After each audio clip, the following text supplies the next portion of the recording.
Compte rendu de la 45e réunion du Conseil de ministres.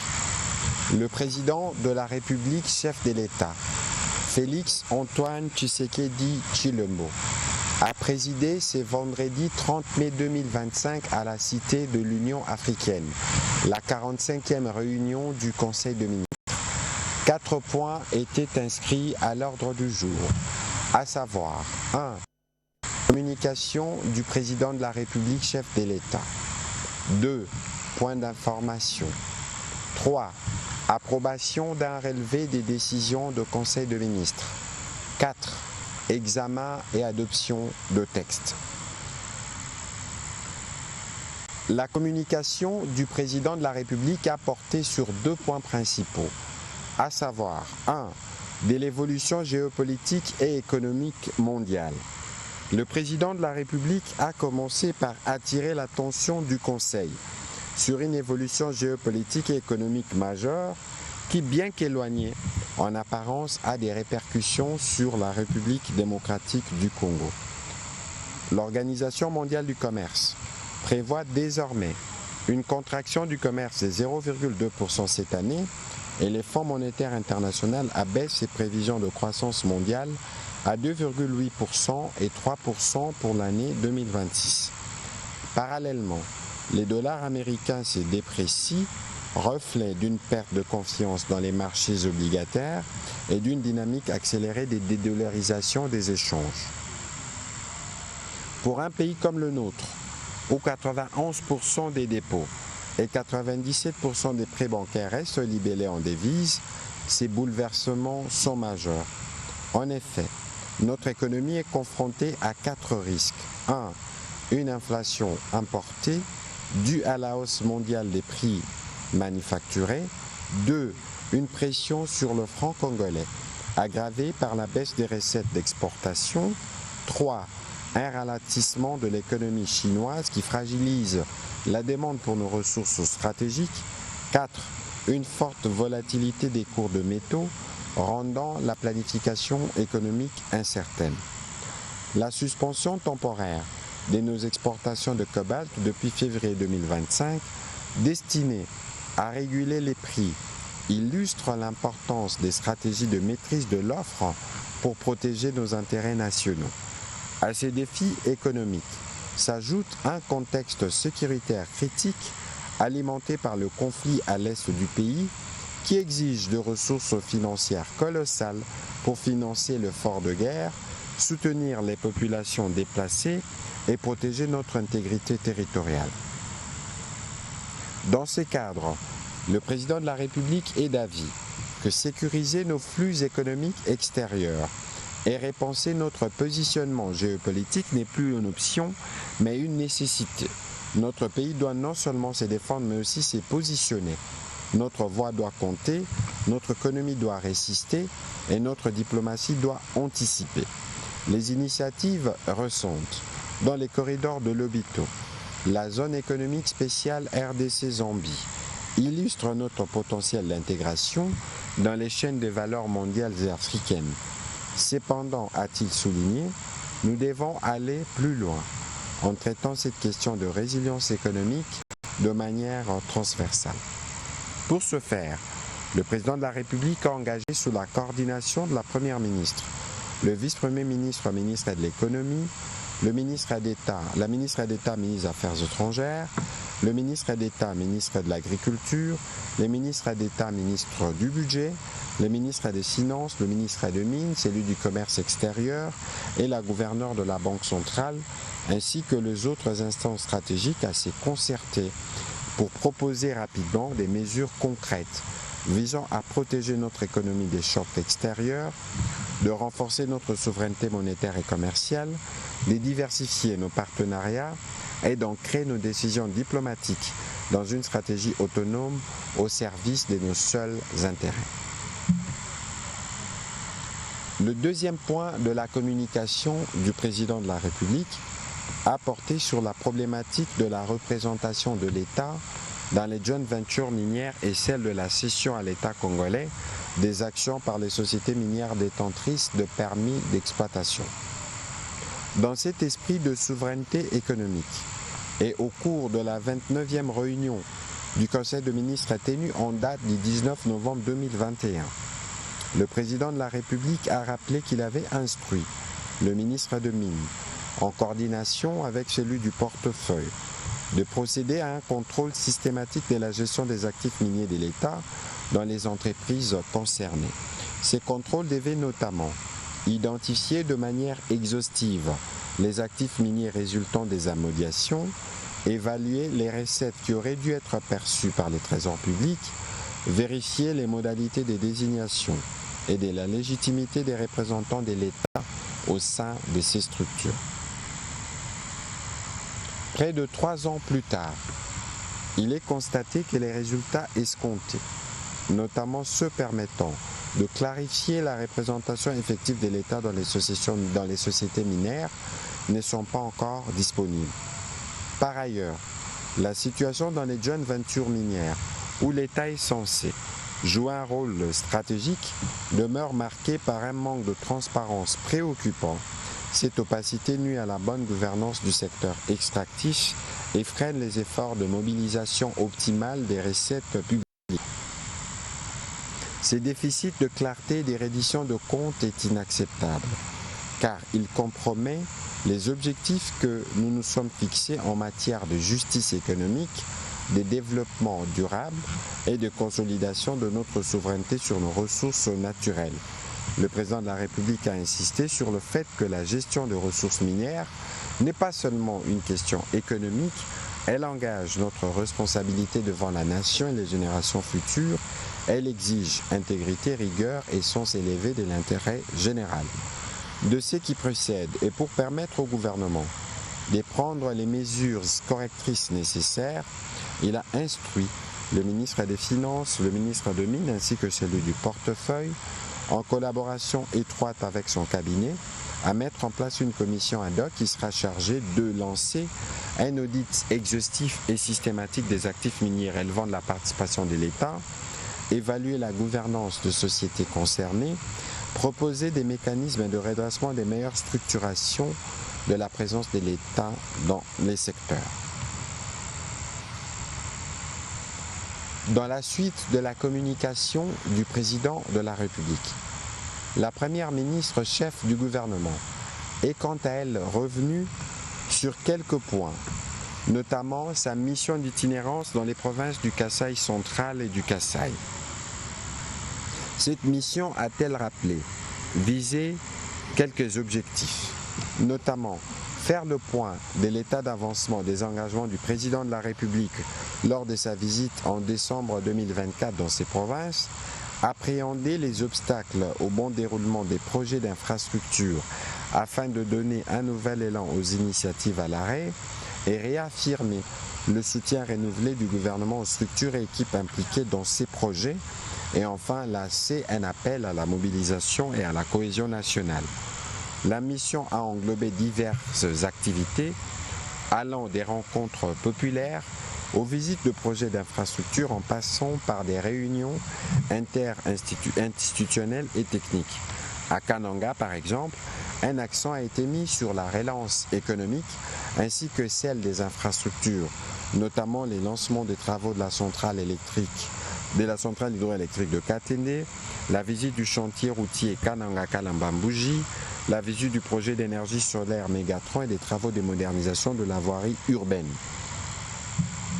À Chikapa, outre la confirmation de la reprise de l'approvisionnement en eau potable, un souci affectant la colline de Kélé, elle a procédé à l'inspection de plusieurs travaux, notamment le pont Luangue, la déviation de Bondo, l'hôpital général de référence de Chikapa, le programme Chile-Gelou, le chantier de l'Assemblée provinciale. Pour tous ces travaux d'infrastructure et des luttes anti-érosives, elle a instruit le ministre d'État, ministre des Infrastructures, de réunir les structures concernées pour envisager les actions urgentes à entreprendre. Sur un autre chapitre, elle a évoqué les lancements, les jeudis derniers, des travaux du comité de pilotage de la cellule d'impulsion, de coordination et de redevabilité au service de la réussite du programme d'action du gouvernement 2024-2028, laquelle réunion a connu la participation de membres du gouvernement et des partenaires techniques et financiers. Appelée Delivery Unit, cette cellule constitue un outil stratégique de suivi de l'action gouvernementale. Elle est de ce fait un dispositif de soutien aux membres du gouvernement dans une perspective d'amélioration de performance de l'action publique et d'accélération de la mise en œuvre de réformes ainsi que directement la vie de nos populations. Elle a invité tous les ministères à travers leurs services respectifs à travailler avec la Delivery Unit afin d'améliorer le suivi de projets structurants par le gouvernement.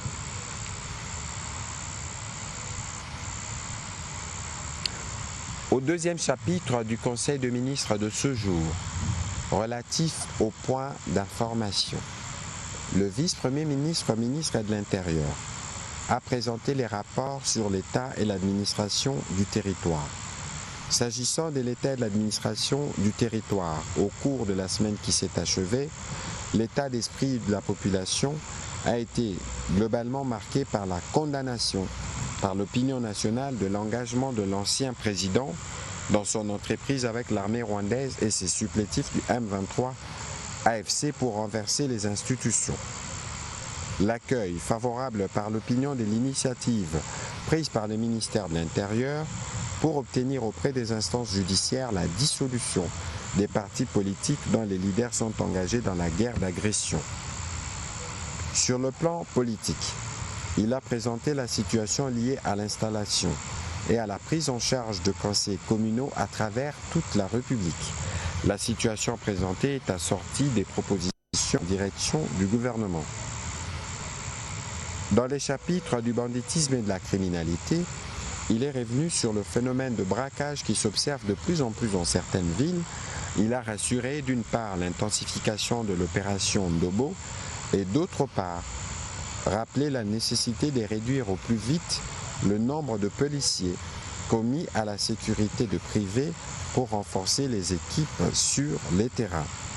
La situation frontière et l'opération des démolitions de constructions anarchiques ont également fait l'objet du rapport présenté par le vice-premier ministre, ministre de l'Intérieur. Au sujet de la note relative aux travaux préparatoires du Forum national des affaires coutumières, le vice-ministre chargé des affaires coutumières a, dans la suite du vice-premier ministre, ministre de l'Intérieur, informé le Conseil avoir signé l'arrêté ministériel portant création et attribution du comité d'organisation de ces assises.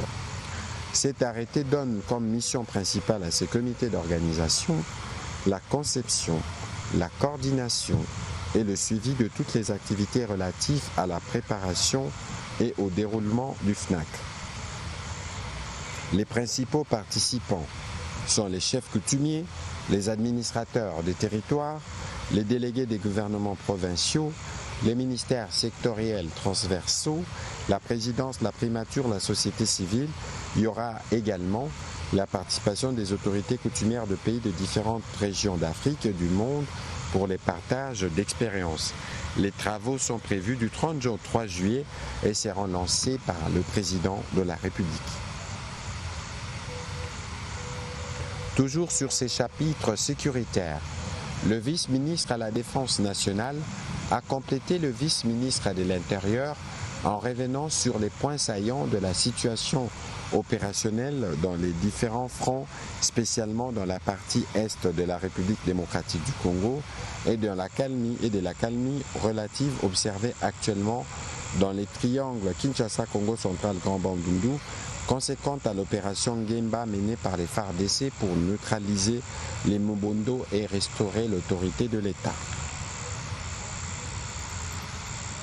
Au sujet de la situation épidémiologique, le ministre de la Santé publique, Hygiène et Prévoyance sociale a, avant de faire le point de la situation épidémiologique, revenu sur l'intervention que les gouvernements continuent d'assurer pour les différents sinistrés des différentes pluies observées il y a quelques semaines à Kinshasa. Par rapport à la semaine passée, la tendance pour ce qui concerne le Mpox à la 20e semaine est marquée par une diminution de cas suspects. Et pour marquer la solidarité du peuple congolais envers le peuple sierra-léonais Confronté à l'extension rapide du Mpox, le ministre de la Santé publique a mis à la disposition du gouvernement du Sierra Leone, au nom du gouvernement congolais, 75 000 doses de vaccins. Quant au choléra, comparé à la semaine précédente, la tendance à la 20e semaine est marquée par une baisse du nombre de nouveaux cas. La ville de Kinshasa a notifié 2 cas de choléra au cours de cette semaine, 4 cas suspects dont 3 confirmés par PSR dans la zone de santé des Ngiringiri et Bumbu. Aucun décès n'a été signalé et le plan de riposte a été renforcé. Par ailleurs, le ministre de la Santé a aussi informé le Conseil de l'acheminement d'un lot de 3,5 tonnes de médicaments antituberculeux et un train des laboratoires vers les provinces du Nord Kivu et du Sud Kivu avec l'appui de l'OMS. Note d'information relevant du secteur du plan. Le vice-premier ministre, ministre du Plan, a présenté au Conseil 2 notes d'information. La première portant sur la poursuite des travaux d'opérationnalisation du cadre de gouvernance des investissements publics. À ce sujet, il a indiqué qu'une commission d'experts a été mise en place en collaboration avec le ministère du Budget et des Finances afin d'accélérer le processus d'opérationnalisation du cadre de gouvernance des investissements publics. La dite commission a pour objectif spécifique notamment de passer en revue les cycles de gestion d'investissement public, de la préparation jusqu'à l'évaluation ex post des projets, afin d'identifier par phase les cycles, les principales activités à mener, les acteurs, les livrables et les délais. Finaliser la préparation et ou l'actualisation des outils de mise en œuvre du décret susmentionné, réexaminer les manuels de procédure de gestion des investissements publics et les cas échéants l'actualiser, mener toutes les réflexions sur l'amélioration de la gestion des investissements publics en RDC et formuler des propositions idoines. En prélude des activités de la Commission, une feuille de route a été préparée et validée par le comité de supervision. Ces derniers présentera chaque fois que nécessaire au Conseil de ministres le rapport sur le progrès des activités de la Commission ad hoc assorti de recommandations appropriées. La deuxième note a porté sur les processus d'adoption du projet de décret portant création, organisation et fonctionnement du cadre de coordination et d'orientation de l'aide au développement. À ces propos, le vice-premier ministre, ministre du Plan, a indiqué qu'à la suite de la réunion mixte commission politique et commission de loi tenue le 19 février 2025, ce texte a été adopté moyennant recommandation d'harmonisation avec la ministre déléguée à la coopération internationale. Aussi a-t-il rassuré qu'après une série de séances de travail avec les experts, les 4 points de divergence ont été harmonisés. Note d'information relevant du secteur de l'environnement. La ministre d'État, ministre de l'Environnement et du Développement durable, a présenté au Conseil la note relevant la nécessité de la conservation et la sanctuarisation de la baie de Ngaliema, concession UTEX Africa. En effet, la végétalisation des espaces en milieu urbain est l'une des actions les plus régulièrement mises en avant pour atténuer les effets du changement, notamment pour lutter contre l'aggravation du phénomène d'îlots de chaleur urbains, mais aussi pour créer des parcs récréatifs écotouristiques. Dans ces cadres, elle a rappelé que depuis 2017, un contrat avait été signé entre l'État et la société UTEX Africa pour l'aménagement, l'entretien, les nettoyages, la préservation de la faune et de la flore, ainsi que le développement d'activités d'agriculture et des maraîchages urbains sur cette zone en période d'étiage.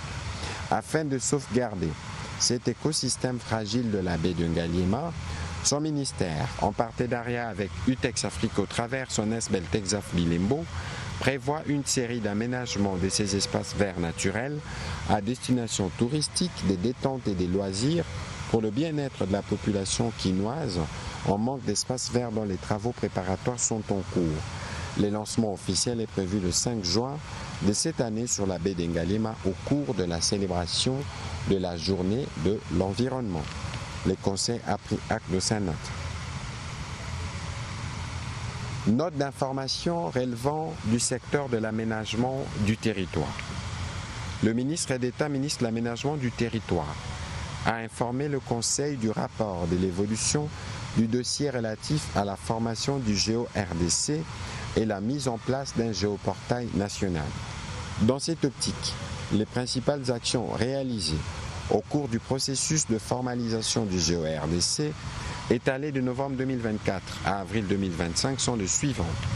La définition de 8 domaines prioritaires pour le développement en République démocratique du Congo, la priorisation des actes d'intervention du GEO-RDC, la mise en place d'un cadre institutionnel et organisationnel, la constitution des 10 groupes de travail dirigés par une cinquantaine de scientifiques et experts provenant de tous les ministères sectoriels et agences publiques intervenant dans les domaines prioritaires. Les prochaines étapes cruciales pour la pleine opérationnalisation du GEO-RDC comprennent notamment l'endossement institutionnel de la feuille de route sous le haut patronage du président de la République, la finalisation de l'opérationnalisation, la mobilisation de partenaires nationaux et internationaux pour la constitution du réseau partenarial du GEO-RDC, le démarrage de la feuille de route prioritaire, les recrutements de consultants internationaux et nationaux, afin de bénéficier d'une expertise de pointe et d'assurer un transfert efficace de connaissances. Le ministre d'État, ministre de l'Aménagement du territoire, a terminé à présenter au Conseil les priorités actuelles pouvant permettre à notre pays d'atteindre les objectifs qui s'est fixés dans ces domaines importants. Le Conseil a pris acte de sa note d'information. Note relevant du secteur de l'énergie. Le ministre des Ressources hydrauliques et électricité a fait le point du projet régional de l'hydroélectrique Ruzizi 3 en cours de développement avec les concours des États membres de la CEPGL, les bailleurs de fonds, des investisseurs privés dont la clôture financière est imminente, afin de permettre à la société projet Ruzizi 3 Energy Limited de mobiliser les fonds nécessaires pour la mise en œuvre des activités capitales restantes de la phase du développement du projet jusqu'à la date de la clôture financière fixée au 30 septembre 2025. Il sera question de signer l'avenant numéro 4, raison pour laquelle il a sollicité l'approbation de la Première ministre. Note d'information relevant du secteur du portefeuille. Le ministre du portefeuille a fait l'état de lieu relatif à la relance des activités à vocation du secteur public agricole, lesquels disposent d'un potentiel de développement garanti, à savoir 1. Le projet du parc agro-industriel de Bukangalonzo pour la production agricole de grande envergure. Étant donné que l'État congolais a investi des ressources importantes dans la réalisation de ce projet, le ministre du portefeuille a préconisé la mise en place d'une commission mixte interinstitutionnelle afin d'organiser une mission pouvant aboutir à faire un état des lieux qui aborde la question de manière holistique sur l'existant, la gouvernance, l'actionnariat, les états financiers, les engagements vis-à-vis de l'État ainsi que les engagements vis-à-vis de tiers. Cela permettra de pouvoir élaborer un plan de relance sur base des éléments objectifs en vue de rentabiliser l'investissement déjà consenti. 2. Triomphe dans l'objet social et la production des engrais pour appuyer les secteurs agricoles. Il sera question de garantir un financement devant couvrir l'investissement, le fonds de roulement et la trésorerie en vue de relancer cette entreprise et assurer la régularité de son approvisionnement. Au niveau du ministère de l'Agriculture et de la Sécurité alimentaire, de pistes de financement innovantes sont envisagées pour y parvenir. Au demeurant, le ministre du portefeuille a évoqué la nécessité et l'urgence de rendre performantes ces entreprises du portefeuille dont l'objet social correspond à la croissance de la production agricole et pour lesquelles des investissements ont déjà été consentis. L'objectif est de faire face à l'insuffisance de l'offre alimentaire intérieure de produits agricoles de consommation de masse, liée naturellement à la faiblesse de l'investissement dans ces secteurs et l'importation de denrées alimentaires de base pour une facture annuelle moyenne de 1,5 milliard de dollars. Le Conseil a pris acte de sa note d'information. Note d'information relevant du secteur des affaires sociales. La ministre des Affaires sociales, Action humanitaire et solidarité nationale a brossé la situation humanitaire dans la province du Tanganyika suite notamment aux dernières inondations dans la ville de Kalemi. En janvier et avril 2025, de pluies diluviennes dans les zones bordant les rivières Kalemi, Lukuga, Rugumba, Kituku, Lubuye, les lacs Tanganyika et le fleuve Congo, ainsi que leurs principaux affluents, ont provoqué des inondations majeures par un débordement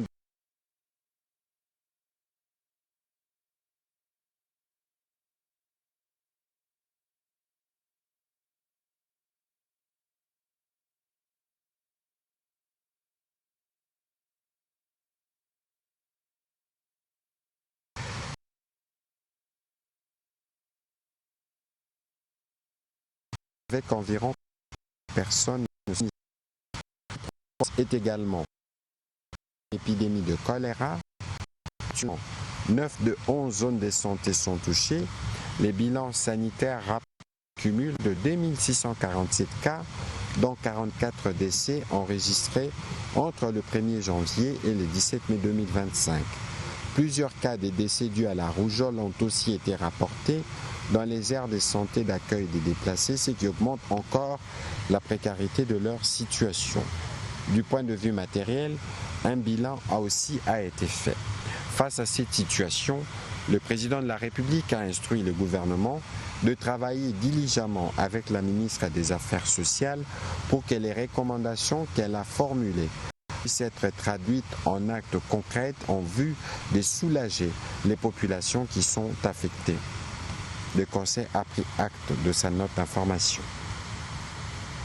Dernière note d'information relevant du secteur de la formation professionnelle, le ministre de la Formation professionnelle a présenté au Conseil 2 notes d'information.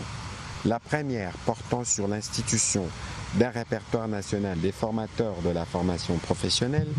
Ce répertoire permettra la reconnaissance et la traçabilité des formateurs compétents et qualifiés, ainsi que des détails contextuels importants les concernant notamment dans les domaines d'expertise.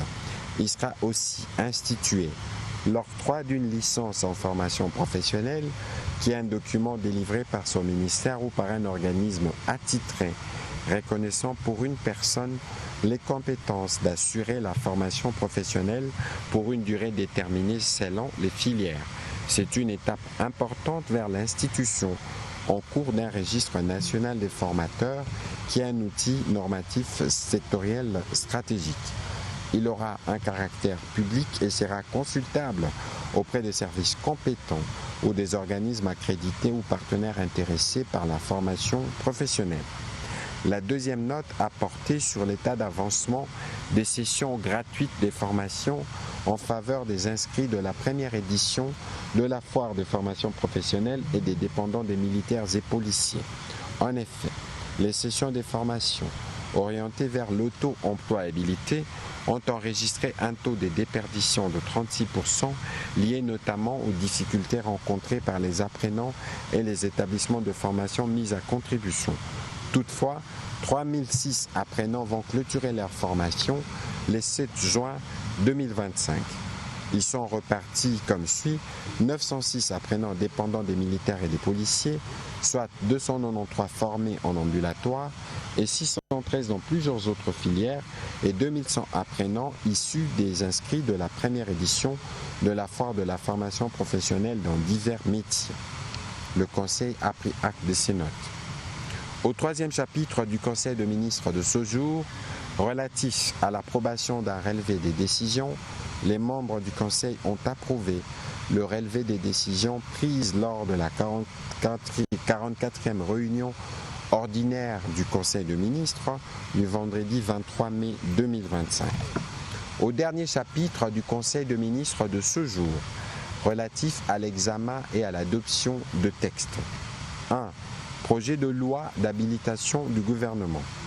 Le vice-ministre chargé du contentieux international a soumis au Conseil pour examen et adoption le projet de loi portant habilitation du gouvernement à prendre des mesures relevant du domaine de la loi pendant la période qui dureront les prochaines vacances parlementaires. Il a énuméré et expliqué les matières pour lesquelles l'habilitation est sollicitée. Après débat et délibération, le Conseil a adopté ces projets de loi. Projet de loi relevant du secteur de la santé publique. Le projet de décret relevant du secteur de la santé publique. Le ministre de la Santé a soumis au Conseil 3 projets de décret pour examen et délibération. Projet de décret portant organisation et fonctionnement du système national d'approvisionnement en médicaments. C'est l'une des mesures d'application des dispositions de l'article 54 de la loi numéro 18/35 du 13 décembre 2018 fixant les principes fondamentaux relatifs à l'organisation de la santé publique tels que modifiés et complétés par l'ordonnance loi numéro 23/006 du 3 mars 2023. Ces dispositions instituent un système national d'approvisionnement en médicaments en vue d'assainir les secteurs pharmaceutiques de pratiques illicites qui occasionnent la circulation de médicaments des qualités douteuses voire contrefaits d'une part et améliorer la disponibilité et l'accessibilité aux médicaments de qualité d'autre part. Projet de décret portant création, organisation et fonctionnement d'un service public dénommé Agence nationale du médicament ANAMED. Conformément au texte précité, il est également prévu la création de ces services publics en vue de doter les SNAM d'une structure publique qui fait présentement défaut au système. Le 3e projet de décret fixant les modalités des prélèvements de la taxe de promotion de la santé dévolue au Fonds de promotion de la santé vise le financement du système de santé de la RDC, conformément à l'article 128 bis in fine de la loi numéro 18/35 du 13 décembre 2018, fixant les principes fondamentaux relatifs à l'organisation de la santé publique tels que modifiés et complétés par l'ordonnance loi numéro 23/006 du 3 mars 2023. Après débat et délibération, tous ces 3 projets de décrets ont été adoptés. La ministre déléguée près le ministre des Affaires sociales en charge de personnes vivant avec handicap a soumis au Conseil pour examen et délibération les projets de décret fixant les modalités pratiques d'octroi de la médaille de la vaillance pour la patrie aux personnes devenues handicapées suite à leur engagement au service de la nation. En application de la loi organique numéro 22/003 portant protection et promotion des droits de la personne avec handicap, de l'ordonnance loi numéro 23/022 du 11 septembre 2023 portant création de la médaille précitée, cet acte permettra à la nation congolaise de reconnaître la bravoure et l'engagement de militaires et d'autres personnes physiques engagées dans la défense de l'intégrité territoriale de notre pays. C'est aussi un signe de solidarité avec eux pour les sacrifices endurés au nom de la patrie. Par ailleurs, les textes sus évoqués répondent aux prescrits de la Convention relative aux droits de personnes handicapées et de la résolution 2475 des Nations Unies sur la protection de personnes handicapées dans les situations des conflits armés. Après débat et délibération, ce texte a aussi été adopté. Commencé à 15h27. La réunion du Conseil des ministres a pris fin à 19h20. Je vous remercie.